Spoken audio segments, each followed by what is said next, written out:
Hey there, welcome to Woohoo Wednesday. This week I'm in Glasgow, Scotland, and I always love being in the UK. I love being in any other country around the world because I like to find stimulus for new ideas. And one of the things that constantly blows me away is how many prepared foods they have in the UK. I make it a hobby to go into grocery stores, as many of you know, and I go into shops looking for all of the things that are different in other cultures. And one of the things that just blows my mind, and I end up wanting to buy all of them, are these prepared, beautiful meals. And they are clean label, they are fairly healthy for you, but they are completely ready to go. So people in the UK are just used to this. There are aisles and aisles of prepared meals. They have Indian food, they have Asian food, they have Thai food, they have Japanese food, they have Mexican food, although the Mexican food leaves something to be desired. Sorry to my British friends and family. And that brings up my point. So in the States, we're used to great Mexican food. It is a red ocean. There are lots and lots and lots of Mexican restaurants. And it's hard to break through. It's hard to do something amazing and different. They're having the same thing happen here in the UK. So while it's blowing my mind because they have so many prepared meals, we have so few in the States. And it makes me wonder, why is it so difficult to do this in the States? Why can't we have this with a clean label? Who isn't innovating to do this overseas on the other side of the pond?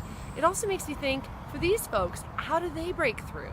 So when you are in a crowded category, what do? You look at what the downsides are that you're missing from that category, and you look at what are the ways that we can bring something new in. So for example, it makes me think of here the emotional benefits of cooking that you might miss because you have everything done for you.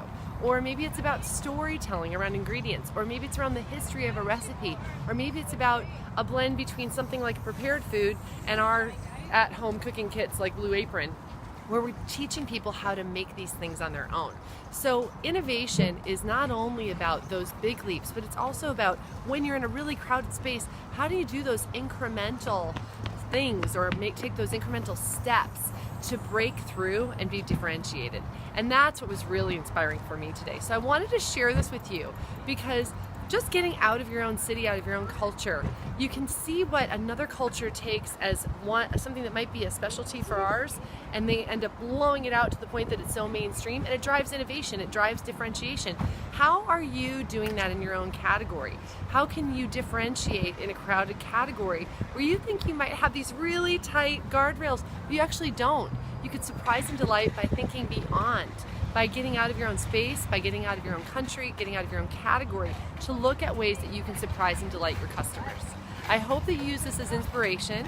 I can't wait to show you more as I travel around Europe, because I'm going to be shopping and talking to people and bringing you ideas and stimulus. And I hope you have a fabulous week.